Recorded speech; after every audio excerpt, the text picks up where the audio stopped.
Assalamualaikum warahmatullahi wabarakatuh. Perkenalkan, saya Angga Prasongko MPD MHan, dosen tetap program studi pendidikan Bahasa Inggris, Fakultas Keguruan dan Ilmu Pendidikan, Universitas Islam Kadiri. Pada kesempatan kali ini, saya ingin menyampaikan terkait mata kuliah yang saya ampu, yang sesuai dengan bidang keahlian saya, yaitu English for Specific Purposes.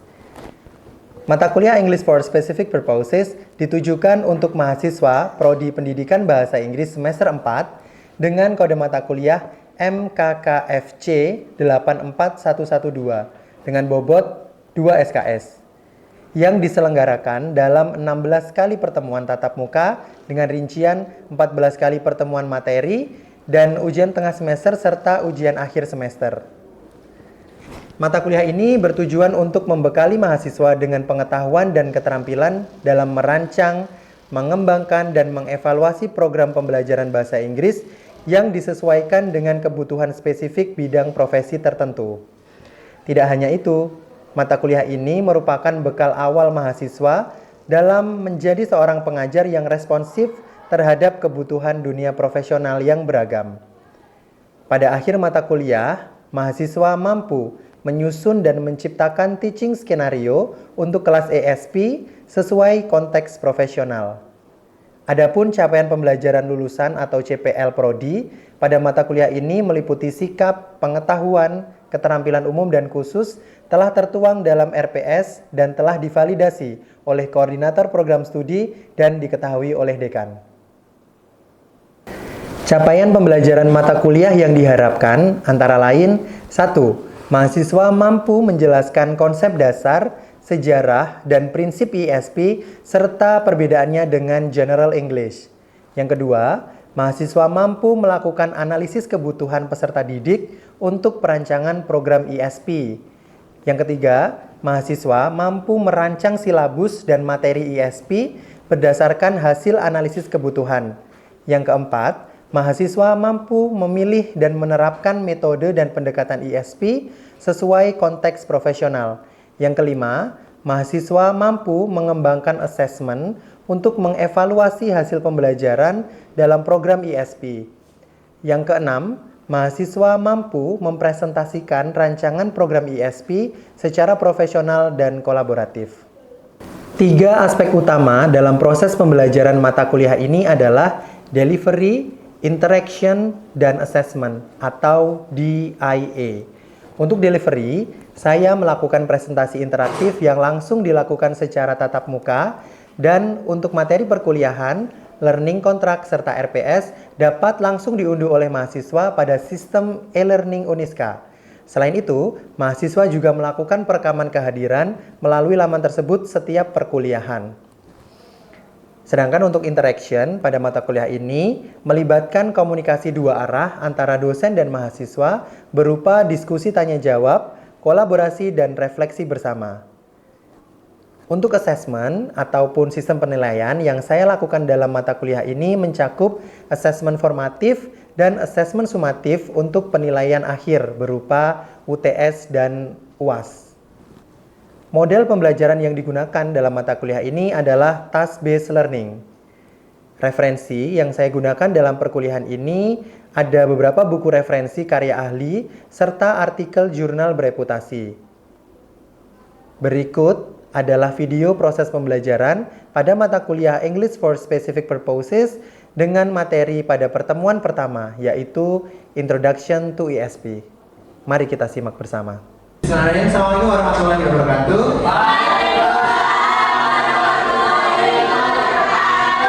Good morning to all my students. How are you today? No one want to know my condition? What about you, Mister? Okay, I'm feeling good today. Okay, welcome to English for Specific class for the very first meeting today. Yay! Before we start our class, Mas Didan, would you please to lead our class to pray together? Okay guys, before we start our class today, let's start for pray together. So pray begin.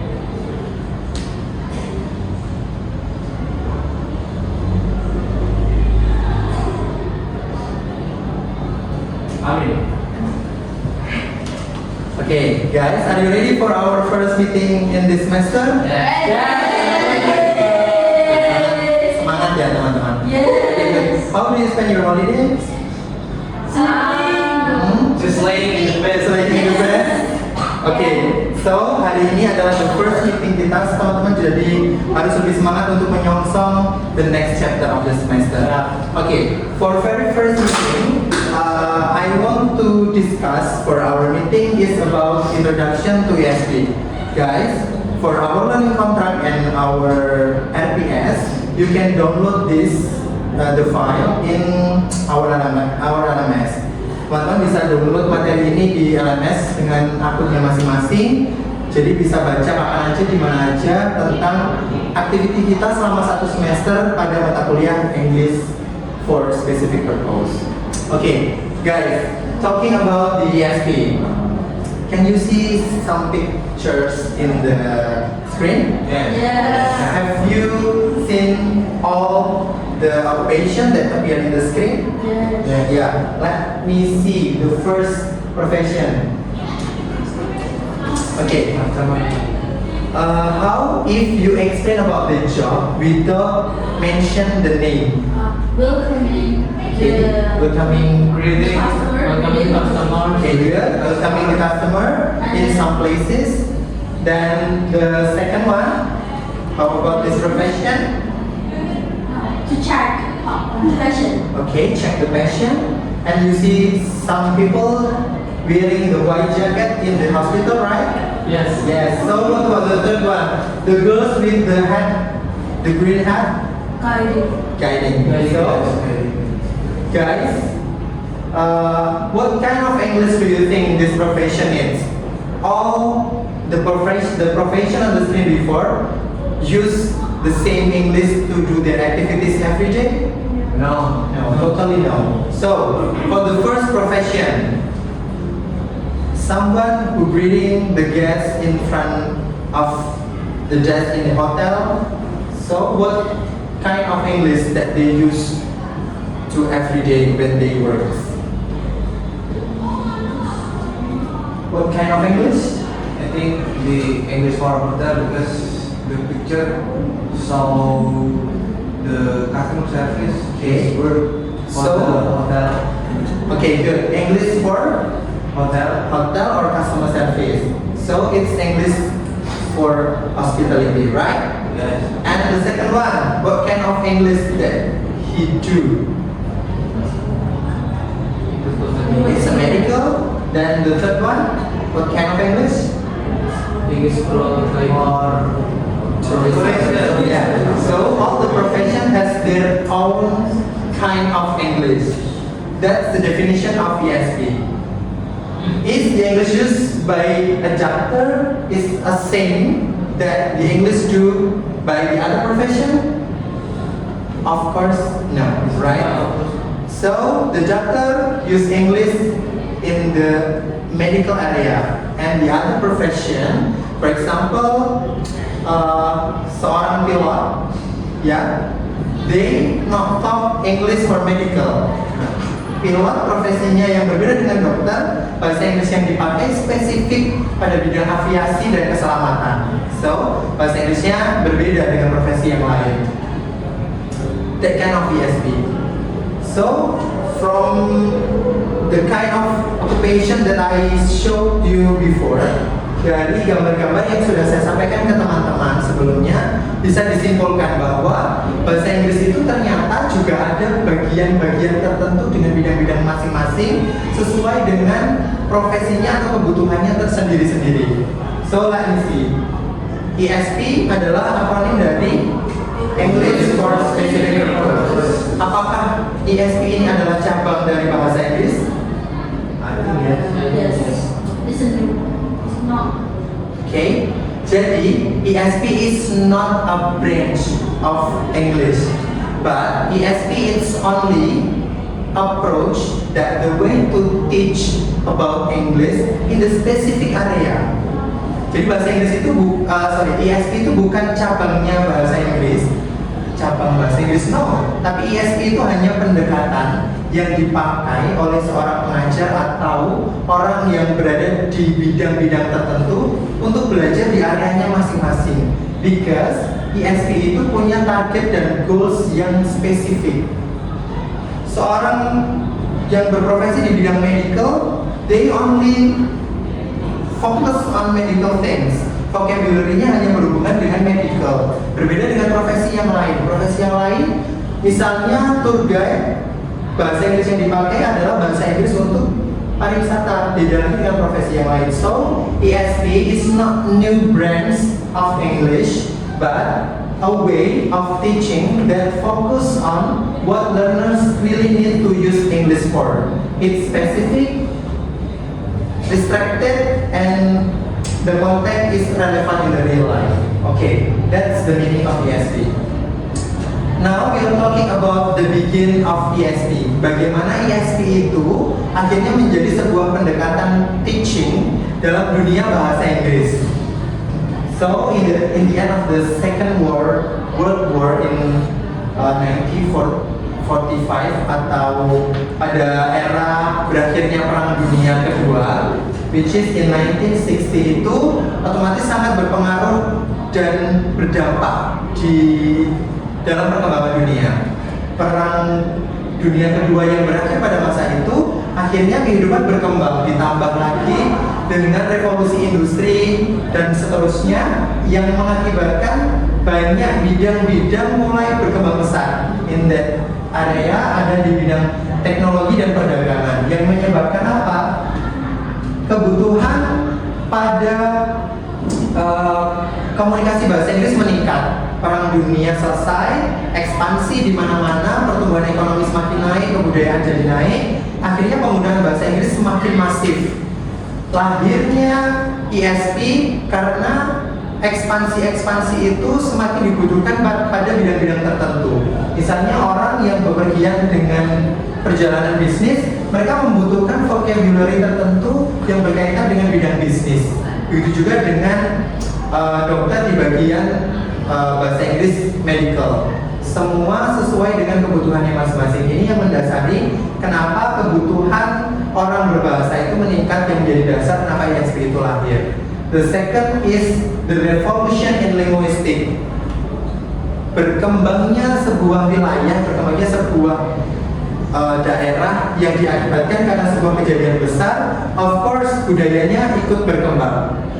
Bahasa adalah bagian dari budaya. So, dengan berakhirnya masa Perang Dunia Kedua itu, beberapa daerah mulai berkembang dan bahasa Inggris menjadi bahasa internasional yang berefek pada perkembangan linguistik. And the last is ini, focus on learner. Karena setiap orang punya kebutuhan yang berbeda-beda, dalam kelompok-kelompok yang terbangun dalam industri tertentu akhirnya membangun kebutuhannya masing-masing, sehingga kebutuhan dalam setiap kelompok berbeda. Kebutuhan bahasa Inggris yang digunakan untuk berkomunikasi tiap kelompok berbeda-beda, sehingga it's being the begin, lahirnya dari ESP. Now, menurut teori Mr. Pauline Robin in 1991, he said that ESP is course with limited time period which object have to be achieved. Jadi menurut teori Mr. Robinson di tahun 1991, dia mulai menspesifikkan bahwa ESP ini merupakan sebuah pendekatan yang dipakai yang sifatnya sangat spesifik berdasarkan kebutuhan, kemudian bagaimana seseorang itu menggunakan bahasa di bidangnya, dan sangat jelas karena yang membutuhkan bahasa itu hanya orang dengan kelompok-kelompok tertentu. Mungkin misalnya dalam satu kelas bahasa Inggris yang hanya fokus di bidang kesehatan, mereka belajarnya hanya seputar kelas kesehatan aja. Satu kelas isinya sama, seragam, dengan tujuan yang sama untuk belajar bahasa Inggris bidang kesehatan. Then the characteristic of ESP. Sebelumnya saya sudah menjelaskan bahwa ESP sifatnya sangat spesifik, sesuai kebutuhan, goalnya jelas. You can imagine that you are a medical teacher. you lead the class with the medical student. So you will use medical English, not the other language ya. Bukan jenis bahasa yang lain, spesifik saja. Kemudian karakteristik berikutnya adalah berdasarkan analisa kelas. Yang kedua adalah sifatnya kelas itu sangat terbatas karena tujuannya kan jelas, goal yang mau dicapai kan sangat terlihat, sehingga set goalsnya itu bisa diraih dengan sangat kebutuhannya hanya diajarkan dengan sangat cepat. Then hanya fokus on language use in a real situation. Jadi lebih kepada bahasa Inggris yang digunakan di kelompoknya dalam situasi kelas yang spesifik. Kemudian highly learner centered, fokus hanya pada pembelajarannya aja. Materi belajarnya nggak kemana-mana, fokus hanya dalam kebutuhan di kelompok itu. Then now we are talking about the difference between English for specific purpose and English for general communication. Guys, for your daily activity, what kind of English that you use? When you discussion in a class or do a conversation out of the class or your daily activity, what kind of English that you use? General English. Yeah, that's the general English because you don't need a specific things. Just talk about the general things. Now, this is the difference between ESP and general English. ESP is specific things. In general English, you use for general activity, but in ESP it's specific area.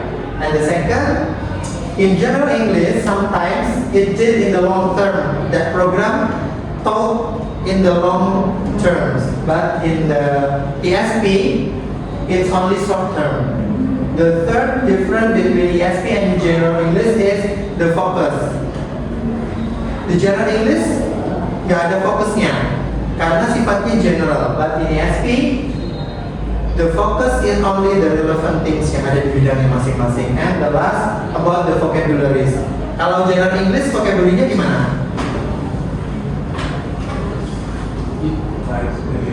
General, your daily activity, terus ya ke bahasa Inggris yang perlu digunakan. Tapi kalau yang spesifik, English for specific purpose, it's depend on your area. Tergantung areanya apa. In medical, so the vocabulary that you use to teach in the medical area, tourism area, or hospitality area. That's the difference between ESP and general English. Okay guys, about ESP definition and about introduction to ESP, is there any questions? No? Okay, to getting know more about ESP in the real life, I have a fun activity to you guys. I have series of picture about the occupation in your daily things that you can find these professions. Then I will divide you into 3 groups only. Then each group have to discuss about the profession that what kind of English that they use to this kind of profession. Jadi saya akan membagi teman-teman menjadi 3 kelompok. Kemudian masing-masing kelompok memilih satu profesi dan kemudian kalian membahas dan berdiskusi tentang specific things atau jenis bahasa Inggris apa yang paling pas digunakan untuk profesi ini. Tujuan dari kegiatan ini adalah untuk memberikan pemahaman kepada teman-teman konteks ESP in the real life. Oke, jelas ya? Oke, let's divide into 3 groups. The way to make the group is you have to count number 1 to number 3. Start from Angel. 3. 1. 3. Okay. So one group consists of 4 students. Yeah. Group 1 consists of 4 students. The other group 2 and 3 consists of 3 students.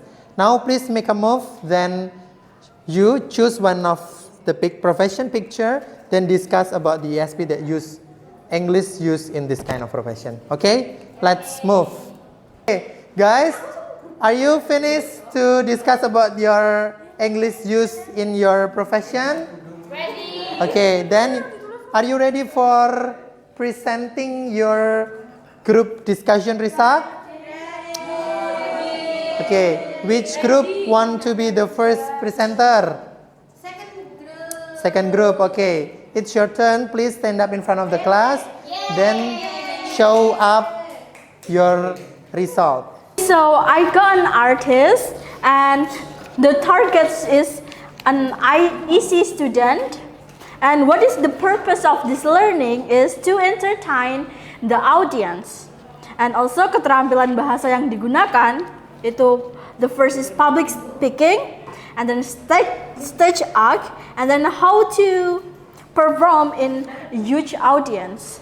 And then there is for the last question is how do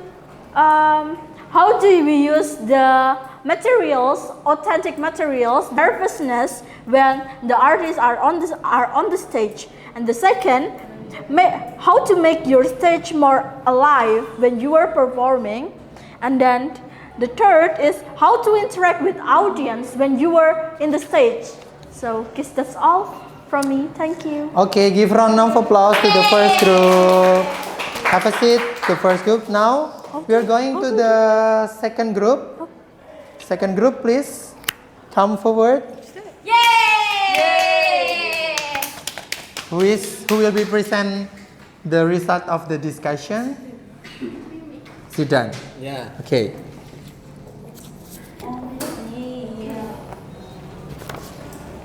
So this is the public or the character from our group.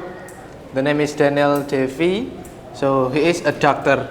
So who are the target learners is a first or second year's medical student, which is the fresh medical graduates, and then interns or residents working in hospitals with English speaking environments. And then what are the main learning goals is to understand basic medical vocabulary, especially in medical English. And then to perform simple doctor-patient in communication. And then to read and follow basic medical instruction and documents, which is especially, of course, in medical areas. And what language skills are most needed is speaking, listening, reading, and writing. Especially in speaking, asking about basic symptoms, like asking the patient, like, say, where does it hurt? And then, how long have you feel this way? Like that. So for the last, what authentic material can be used is like using video dialogues between beginner levels doctors and the patients.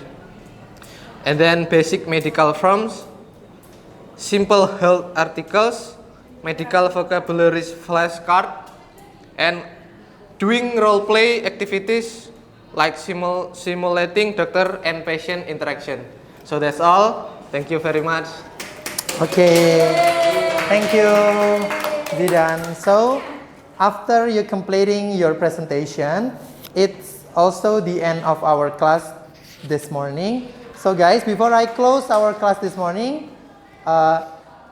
untuk membuat menjadi lebih mudah menganalogikan makna atau pengertian dari ESP adalah bayangkan bahwa teman-teman adalah seorang calon guru dan you mengajar siswamu yang semuanya homogen, punya tujuan yang sama, punya kelas medik, bahasa Inggris untuk kelas medical, bahasa Inggris untuk kelas hotel and tourism, dan kamu meng-create atau membuat kelas itu agar tujuannya tercapai, kebutuhan mereka sama, harapan yang ingin dicapai sama, goals-nya juga sama. Oke? Itu adalah pengertian dari ESP. Sampai sini teman-teman, is there any question about our topic today? Okay, if there is no question, so I have to close the class now. Insya Allah we meet again for the next meeting. Assalamualaikum warahmatullahi wabarakatuh. Always safe and sound, healthy and semangat. See you next week guys.